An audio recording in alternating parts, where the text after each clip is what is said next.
Welcome to this guide on resolving the "there is no app associated with this file to perform this action" error on Windows systems. This error occurs when trying to open a file, but Windows can't find a program to handle it. To fix this, start with reconfiguring default apps.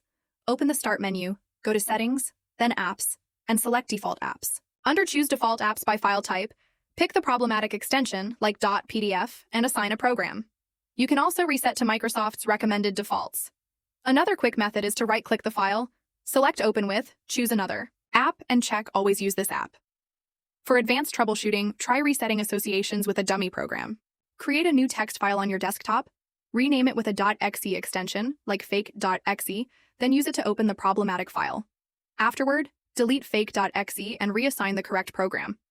Malware can also cause this issue, so run a Windows Defender offline scan by opening Command Prompt and typing mpcmdrun, signature update, scan type 2.